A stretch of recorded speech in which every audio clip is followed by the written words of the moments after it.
Right, welcome back. It's Wake Up Sierra Leone here on YV Television, Channel 33, on the radio 11.7 FM, on our Facebook page, YV News, and on DSTV Channel 399. Now into this final segment. In the studio, I've been joined by the presidential spokesman, Alhaji Alpha Khan, and he's here to talk about the launch of, the official launch of the census.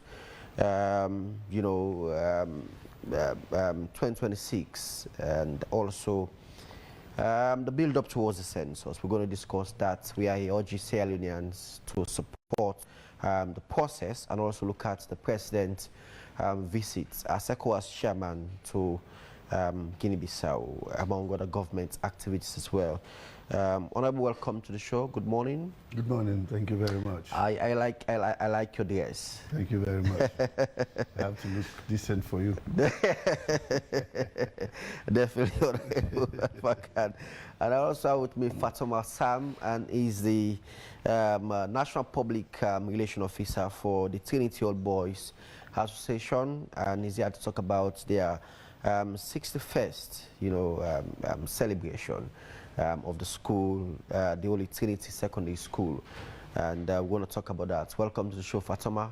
Yeah, I will start with Inter Mutanda. I know. Thank you very much. Good morning. Yeah. All right, so let me start off with you, Alpha Khan. You were at the official launch of the census 2026. And you urge Sierra Leoneans to support the process. I know that the last one was quite challenging because the opposition was telling their supporters not to partake in the process. But this one, according to statistics, they said it's been fruitful and successful because everybody's on board. Why the call in the first place by you? Thank you very much. Yes, sir. Census is an obligation of government. And census, to be counted, is also an obligation of the citizens. We know that from scriptures, we heard that our Lord Jesus Christ was born on the census night. They went to Bethlehem of Judea with his parents. At that time, he was unborn. And to be counted, his earthly father, Joseph, and his mother left Nazareth. They went to be counted. And this is 2,000 years ago.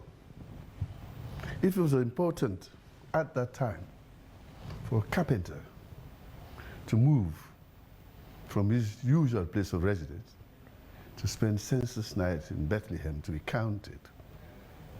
It shows that census is imperative for every citizen to be counted.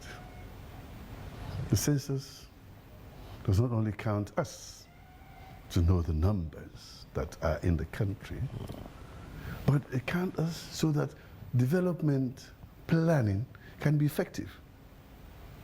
Census, this particular one, does not only count people, it also counts what is called household census. That is the number of houses we have, plus the activities we engage in.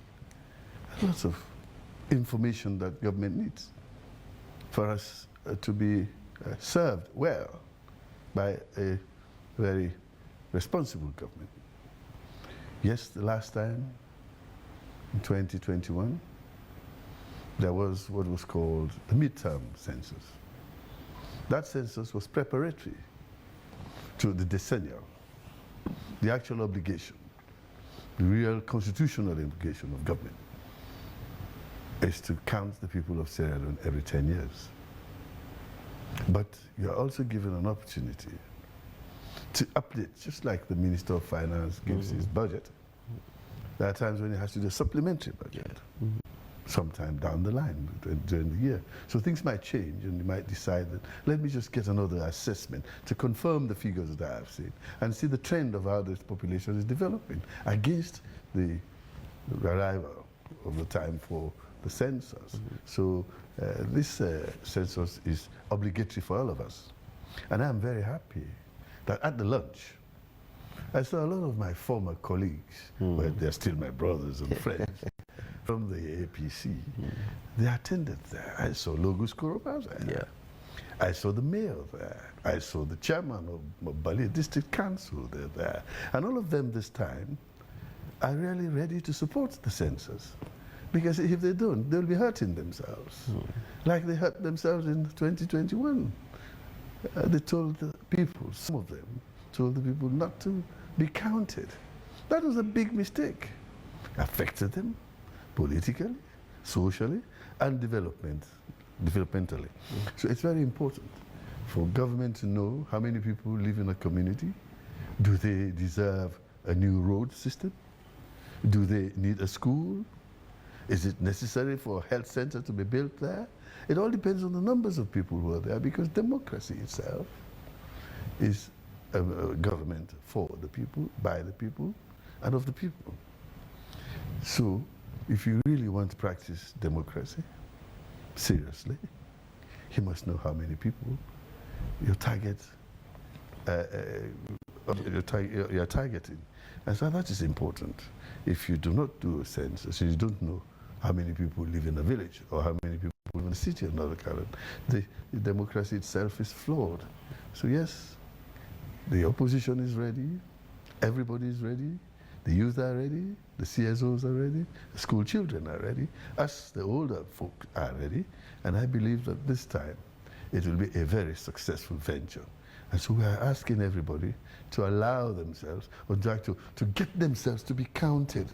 Let them count you by this country. Because if they don't count you, it's like you are absent in the book of life. The census records for Sierra Leone is the book of life of Sierra Leoneans. If you are not in that book, you don't exist in this country. So if development oversteps you and flies over your head or passes over your feet and things like that, it means that you created a situation to be forgotten. And we really want everybody to be counted. That is why I was at the lunch, and the luncheon was well attended. The statements themselves were encouraging, inspirational. The chief minister did give the keynote address on behalf of His Excellency, who at the time was already away in attending to all the regional security issues in Guinea-Bissau. So the government is running like a well-oiled machine. Everything works, and I'm part of that, a cog in that wheel, and I'm happy that this is working. Like you stated, census is very important, and we are in, if government wants to do development, by that alone will help guide government in terms of how the process should go on. And the mayor was here yesterday, and he was saying there are tendency to see the number of the capital city expanded, probably in terms of reaching towards 2 million population, and other places as well, because the number is growing. But how would this help in terms of decentralization when it comes into supporting districts, supporting region from governments, with the census, and with this collaboration we've seen so far, it's quite encouraging. Thank you. Decentralization depends also on a census, a good census, an accurate census, an acceptable census. To be able to reach everybody, to be able to provide services for everybody, you really need to know who and who live where. And then you will know which areas should be decongested, which areas can accept more people, and that kind of thing, and what kind of services you are going to present, going to offer for that area. Decentralization is important. It's part of an administrative strategy. It's not the first time. When in colonial days, there were only 3 districts in Sierra Leone, plus the western region, Police colony.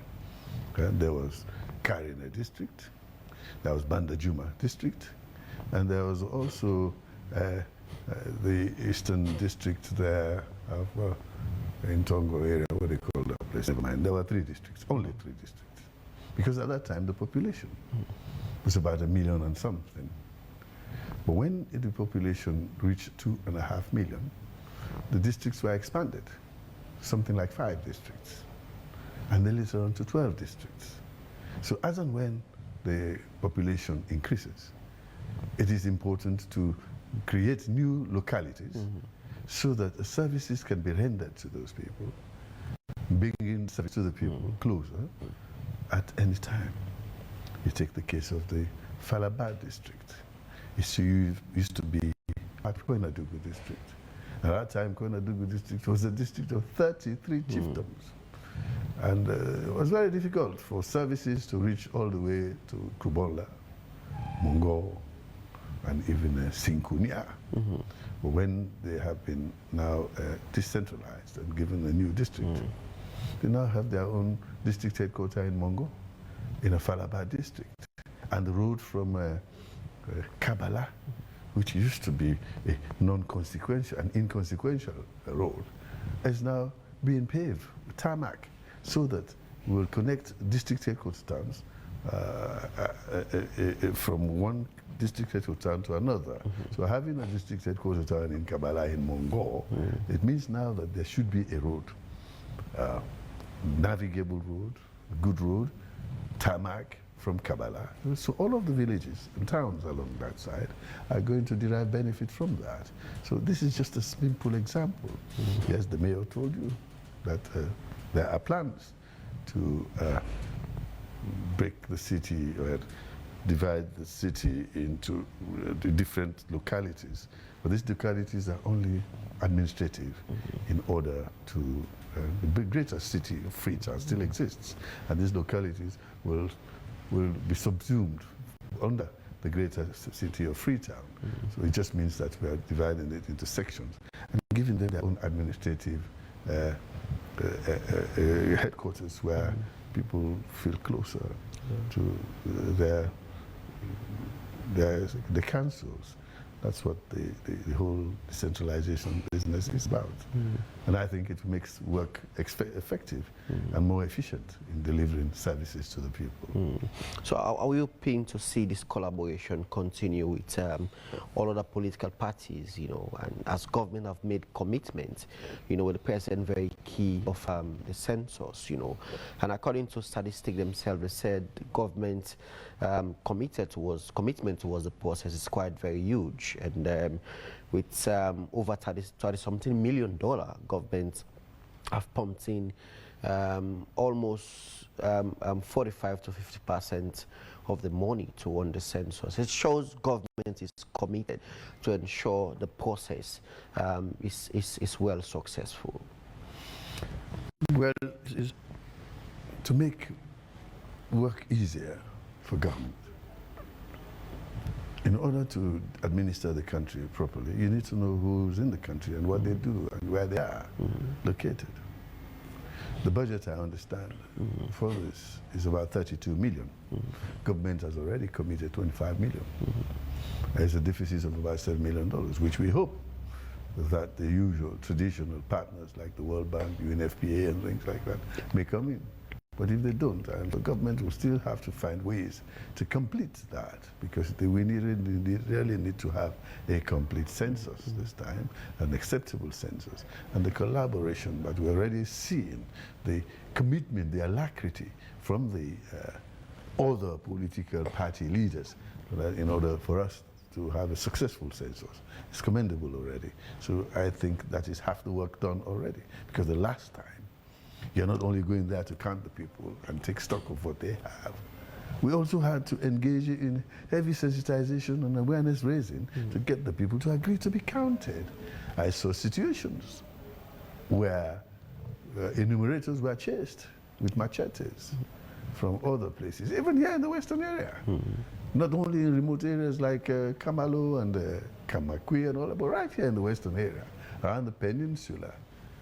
Enumerators were chased with the instruments of violence and with threats of being attacked bodily. But this time, the commitment is really very encouraging, that everybody wants that to be done. We now know the disadvantage of not being counted, and we want all of the Sierra Leoneans to be counted this time. All right, I'll come back to Honorable Alhaji Alpha Khan. He's a presidential spokesman.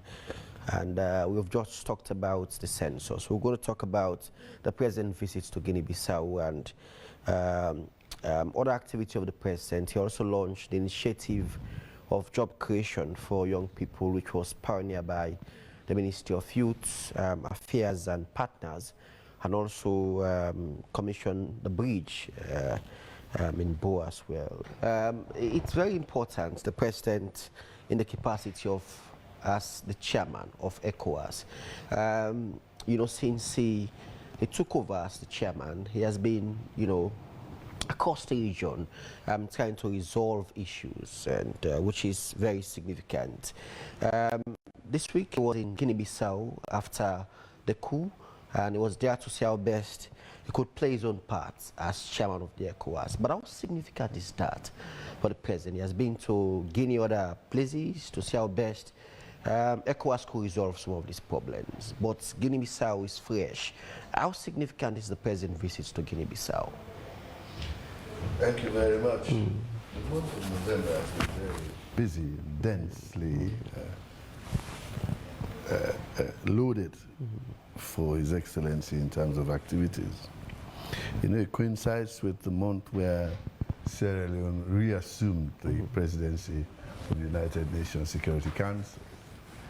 And His Excellency was in the US to chair meetings. The first one was on the agri-food business of Sierra Leone, to lure investors to invest in Sierra Leone in the agriculture sector.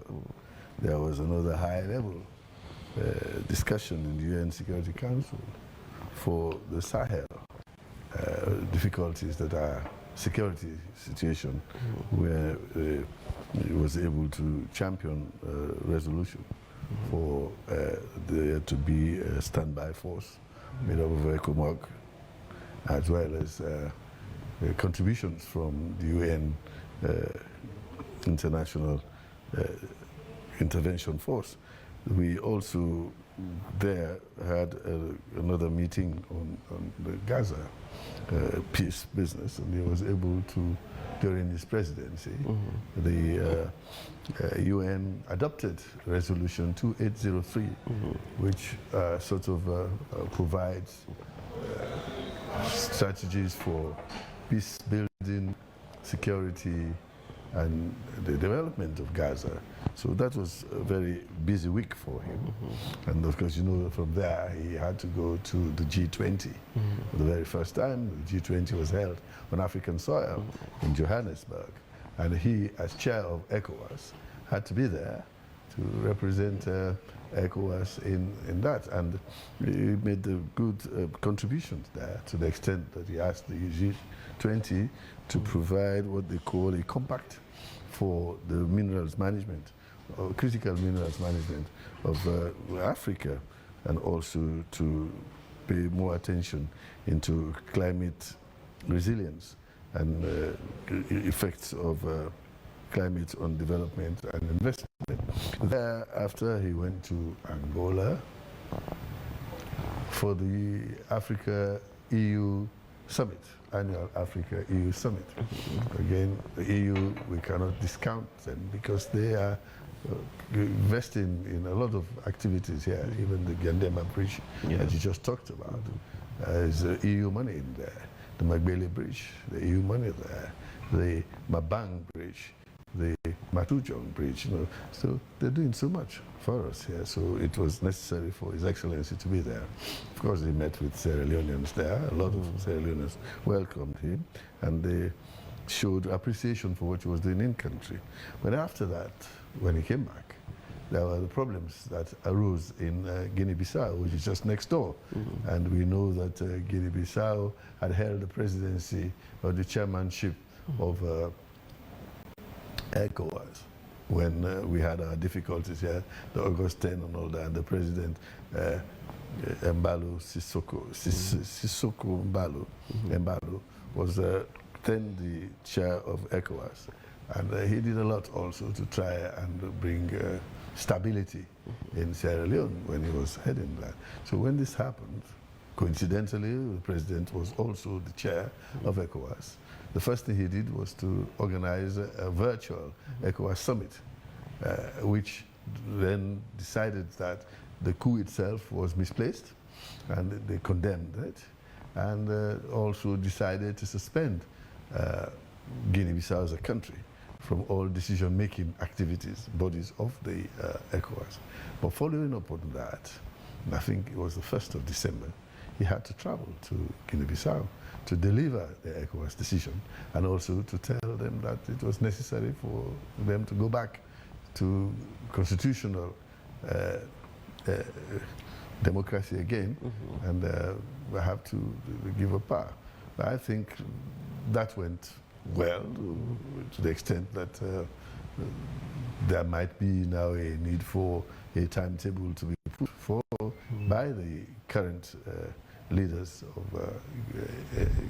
Guinea-Bissau to try and put a timetable for the return to constitutional democracy.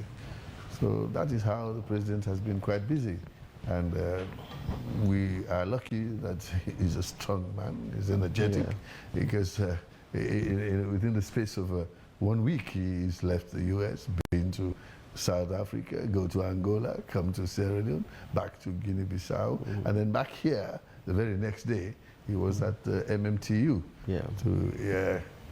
to commission, to inaugurate the program for the sustainable, what do you call it, the livelihoods, alternative livelihoods for young people who are chosen to be bike riders, to prepare them for a future beyond bike riding, to learn them skills, things like that, and give them certification. That was well attended also. Apart from just talking to them about there was also a presentation of about 200 bikes to some of them to start their own business. So this was what the presidents had been doing. But before that, he was also in Bo to inaugurate the Bo data center. They call it the Recovery Data Center, which is a backup of the data center which Orange has here in Freetown. In case there are natural disaster here, data can be recovered from from Bo. So that is the recovery center. I understand it's about 23 million euro investment in that. So apart from that, we also got the good news that the Ndima Bridge on Sunday, which I would have loved to be at, but I arrived here that morning from the US. I went to the United Nations Security Council, His Excellency, and when I came back, I arrived. It was early in the morning. There's too much of jet lag. I couldn't go. I couldn't go to Kenema, because again, Ndema is a bridge which had been the river there itself. We used to have a ferry, which sort of slowed down movement from the east to north. You know that road from Blama? Yeah. It goes right away, all the way up to Boajibu, Baumakonta, and beyond to Masingbi. So it's a direct connection between the east and the northern part of Sierra Leone. I've used that before, and I have suffered the delays that used to be there at the ferry. And if you got there at the ferry, people had sort of gone home for the evening and all that. You have to stay there till the morning for them to come back. But now, I heard a young lady was really very excited, very emotional when the bridge, she could walk across a place where she would come in the evening and stay there till the morning to wait for the ferry. But this time she did it in minutes to get to our 7-mile village from that bridge. So that is a big developmental achievement for His Excellency. That is why we also, apart from calling him the peace builder, he's also a bridge builder, you know. So he's doing very well. And I think Sierra Leone is in the right direction. Honorable, what will be your message to Sierra Leoneans? Well, I want to first of all say thank you to His Excellency the President for recognizing that the peace of Sierra Leone lies in the hands of the young people. And he has always maintained that. Being a young man himself, as a leader, he recognized that the best way to bring development is to seek peace. So when we were at war, he was the first one to go out into the bush and look for the rebel leader. Let us stop fighting. And that's why we're able to sit here today and be able to discuss and talk about the future. In the past, everybody will be in the bush running away, but President Bill made sure that he was able to bring the rebel leader out. And then, as a young man, he has recognized that the bike riders make up a very important demographic in this country. They are estimated to be membership of 1,200,000, which is almost